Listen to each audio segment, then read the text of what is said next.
Welcome to stock. ఇవాళ ఒక video చూసాను ఇన్స్టాగ్రామ్లో.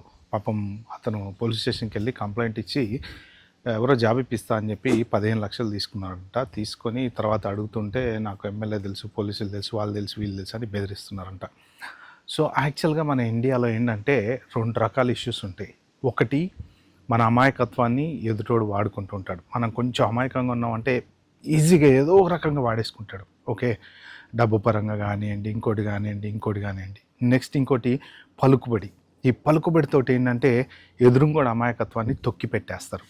ఎవడన్నా ఒక్కడో ఇద్దరో తెలిస్తే చాలు, ఎమ్మెల్యే మినిస్టర్లు కూడా తెలియక్కల, వాళ్ళ దగ్గర వాళ్ళ ఆఫీసులో పనిచేసేసి పిఏలు తెలిసినా చాలు బెదిరించడం అనేది కామన్ అయిపోయింది. ఎందుకు అంటే భయపడతాం కదా, భయం అనేది ఉంటుంది. ఒక కామన్ మ్యాను ఎలా ఉంటాడంటే ఏ సమస్యలు లేకుండా జీవితం గడిచిపోవాలి అని అనుకుంటాడు అనమాట. కానీ చివరికి వచ్చేటప్పటికి ఏమవుతుందంటే ఉద్యోగాలు దొరకక, ప్రభుత్వం వీళ్ళకి ఉద్యోగాలు ఇప్పించే పరిస్థితి లేక, వాళ్ళకి డబ్బులు కడితే ఏదో జాబ్ వస్తుందని పాపం అమాయకులు చాలామంది మోసపోతున్నారు. ఇవాళ కొత్తగా మోసపోయింది కాదండి, కొన్ని సంవత్సరాల నుంచి జరుగుతుంది. ఇప్పటి నుంచో అంటే అసలు ఉద్యోగం అనేది దొరకదు అనే సిచ్యువేషన్ మొదలైన రోజుల నుంచి జరుగుతుంది. మన ఆకలార్జున సినిమా చూసాం కదా మనం. సో ఇది ఇప్పటి నుంచి కాదు.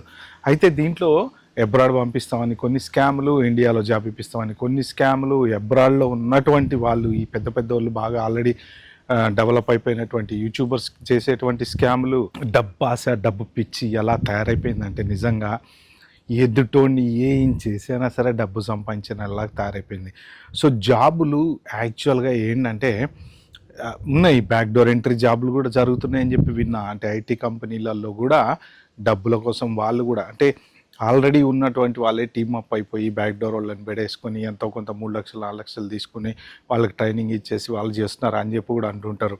అలాగే ఈ జాబులు జనరల్గా జాబుల కోసం లంచాలు తీసుకోవడం అనేది కామన్ కూడా అంటుంటారు. ఏదేమైనా కానీ అమాయకమైన వాడి జీవితంతో ఆడుకోవటం అనేది నిజంగా చాలా అన్యాయం. ఎందుకంటే నిజంగా జాబ్ ఉండి ఇప్పించి నువ్వు ఏమన్నా తీసుకున్నావో అలా ఎంతో కొంత హెల్ప్ అట్లా డబ్బులు తీసుకున్నావు అంటే వేరు. కానీ జాబులు లేకుండా డబ్బులు ఇస్తామని కోటిన్నర తీసుకొని మోసం చేయడం అనేది నిజంగా చాలా అన్యాయం. అసలు ఎందుకు మన దేశం ఇలా ఉంది? మరి వీళ్ళకి శిక్షలు పడవా, భయపడరా, మరి వీళ్ళు డోంట్ కేర్ యాటిట్యూడ్తో ఉంటారో తెలియదు. కానీ నాకు తెలిసినటువంటి నా లైఫ్లో జరిగినటువంటి ఒక్క ఎగ్జాంపుల్ నేను మీకు షేర్ చేస్తాను. అంటే ఇది దగ్గర 25 సంవత్సరాల క్రితం జరిగినటువంటి ఇష్యూ. హైదరాబాద్లో నేను పనిచేస్తున్నటువంటి ఒక చిన్న సాఫ్ట్వేర్ కంపెనీ. అప్పట్లో ఆల్మోస్ట్ ఇది 97లో నేను చెప్పేది. సో 97, 98 అనుకుంటా రఫ్లీ ఆ రోజుల్లో. అప్పట్లో ఏంటంటే చిన్న ఆఫీసులు మెయింటైన్ చేస్తూ కంప్యూటర్ సర్వీసింగ్ చేయటమో, లేదా చిన్న ప్రాజెక్టులు చేయటమో, చిన్న ఐటీ కంపెనీ లాగా పెట్టుకునే వాళ్ళు. అప్పటికి వ్యాస్ట్గా ఐటీ పెద్ద డెవలప్ కాలేదు. కొన్ని కంపెనీస్ ఉన్నాయి, ఇన్ఫోసిస్ అని అవన్నీ అలా స్లోగా పెరుగుతున్నాయి. కానీ విప్రో, టీసీఎస్ అట్లాగా, సత్యం ఒకటి అప్పుడు బాగా నడిచింది. అలాంటి టైంలో చాలామంది ఏంటంటే ఎంసీఏ అయిపోయిన వాళ్ళు, తర్వాత బీటెక్ చేసిన వాళ్ళు పాపం జాబులు, ఐటీ జాబులు దొరికేవి కాదు.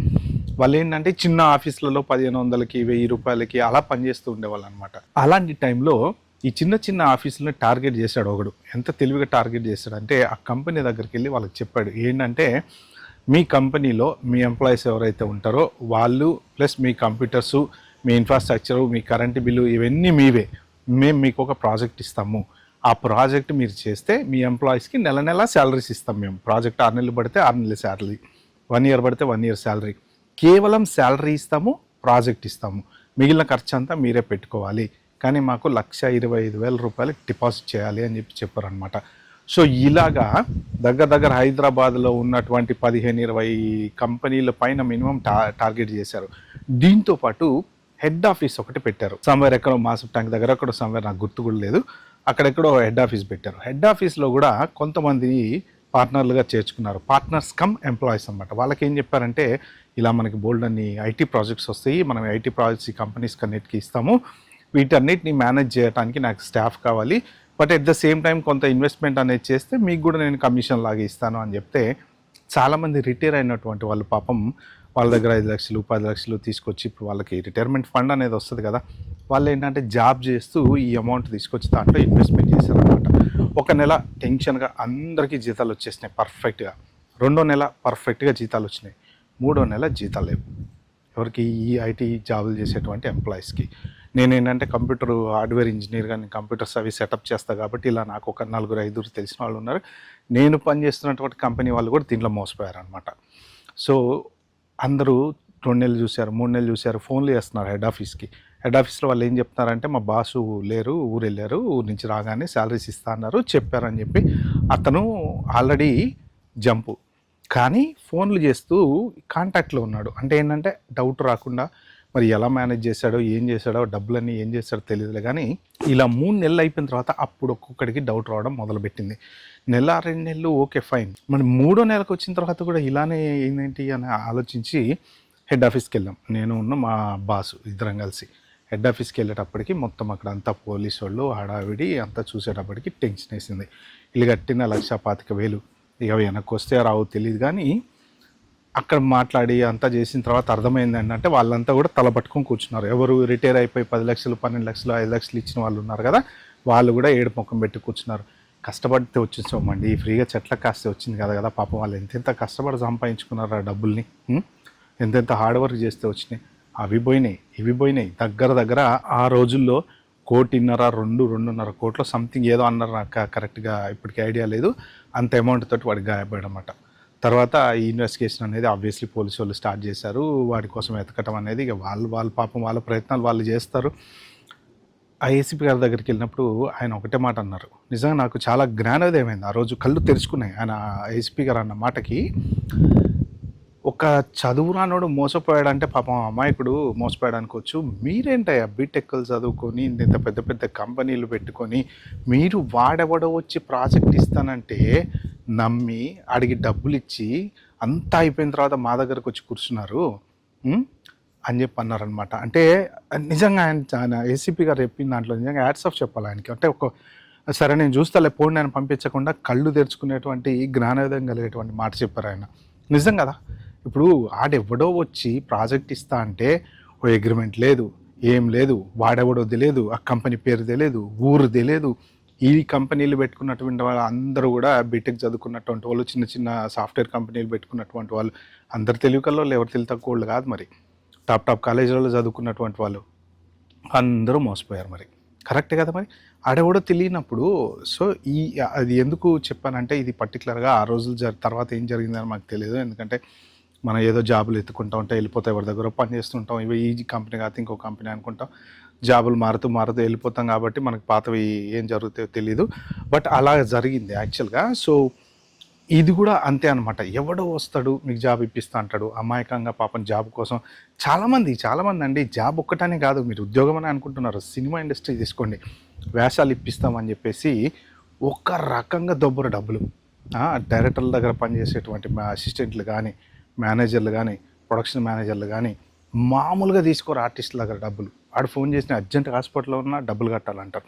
మొత్తం ఎవ్వడు అమాయకంగా దొరికితే వాడిని ఏదో ఒక రకంగా డబ్బులు తీసుకొని మోసం చేద్దామా, లేకపోతే క్యారెక్టర్లు అని చెప్పి పంపిస్తారు. వాళ్ళ దగ్గర తీసేసుకుంటారు పైన పెద్దోళ్ళ దగ్గర డబ్బులు. వీడిని నొక్కేస్తాడు.